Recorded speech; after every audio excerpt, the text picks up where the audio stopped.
For every game developer, one of the best parts of development is bringing people in early. These guys are the best of the best, and they're looking at our game, and we just hope that they enjoy what they see. Just being a part of this, even though it's just for a day, is a remarkable experience. Being able to try something before everyone else, it gets the driving me going. I'm all excited. You see this competitiveness, this sort of how can I use what he just told me to my advantage. That's all we've ever wanted, be able to give our input and make the game that we all love and play that much better. Kill confirmed.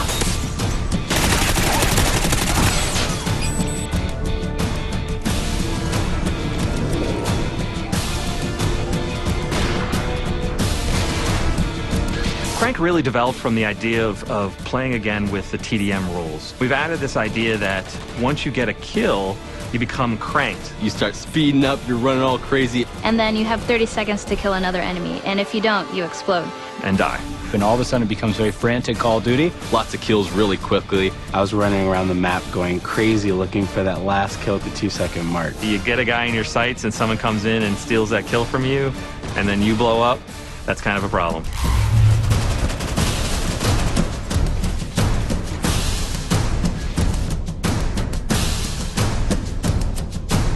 The Search and Rescue, we realized we wanted to build upon Search and Destroy. It's a search and destroy type of game, except when you die, you drop a tag. Your teammates can go pick up your dog tags and revive you. But if the enemy gets it, you're out. It requires a lot more teamwork, a lot of communication when you're playing. You're playing chess, not checkers, when you play Search and Rescue. Creates a whole different dynamic in Search.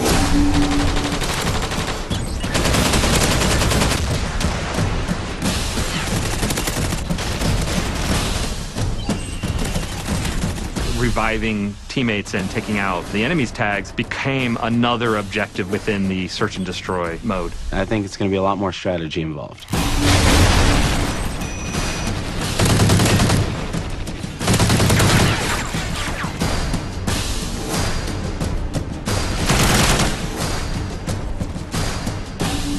Now we have the contextual lean. Where you get up to a corner and lean left or right. I think it's great, and it's something that needed to be introduced into Call of Duty, and I love the way that it was introduced.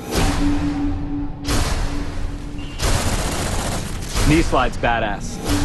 To be able to slide and then get into a position and be ready to roll in that position is a unique thing in Call of Duty. Basically, when you're sprinting, you do like a cool slide animation. I was sliding all over the place with that thing. And also the mantling ability. Basically, when you're climbing up on stuff, you like carry your momentum with you. I love that. It just promotes faster gameplay, more swift movement.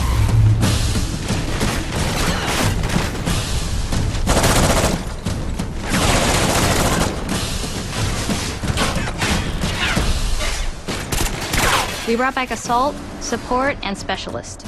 And with Assault, I saw a lot of people choosing the dog, and it's one of my personal favorites as well. To have this companion, this dog that helps you out, is so cool. It'll growl or bark when there's an enemy nearby, so you may be alerted to someone upstairs or right out the corner. We haven't really seen that in Call of Duty before, to have real AI things that escort you around the map. That really appealed to me. We revamped the way we use UAV. Now they're called SATCOMs. This adds a different element as far as being able to hide these, stack them, put them off to the side, and then play a little bit more defensive mind, because now you can actually protect your UAV. The first tier will give players eyes on. So when a teammate sees an enemy, you'll see it on your minimap. When you throw down a second SATCOM, it gives you the traditional UAV that everyone's familiar with. And when a third is thrown down, that's when you see the directional movement of enemies. The other thing that I really like, where you can snipe from the helicopter. You go up into the air and you can control where the helicopter is on the map, but it's up to you to snipe off enemies. And trying to snipe the guy that's sniping from the helicopter is even much harder. It's definitely going to be fun. I'm going to love this every second of it. We're also adding a new robust perk system. Basically, they've split a bunch of perks from the old Call of Duties and made a pretty big list of them. Some perks may be more useful than others or more powerful than others. It may take up 5 allotted slots, it may take up 4, just depending on what you want to use.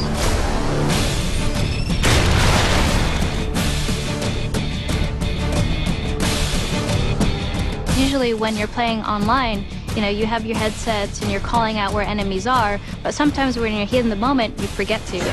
But Battle Chatter, it picks up on where the enemies are and it'll notify you. And there's a couple times where I turned around because there was a guy screaming and I was trying to figure out what he's talking about. And he's right, like there's someone on my 6, there's someone behind me. It gives you a better sense of where enemies are, even if you're kind of shy and you want to stay quiet throughout the game. Got hostiles near the wrecked ship!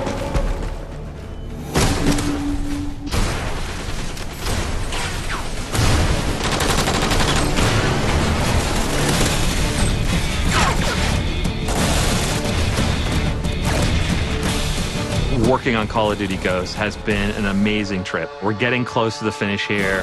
Everyone's really excited. We were a launch title for the 360, and now to be a launch title for the Xbox One, it's a really, it's kind of a fun, monumental occasion for us. We know it's a lot more work. We know it's a lot harder, and that actually, I think, just drives us more. And I'm really excited about how Call of Duty Ghosts is going to turn out on Xbox One.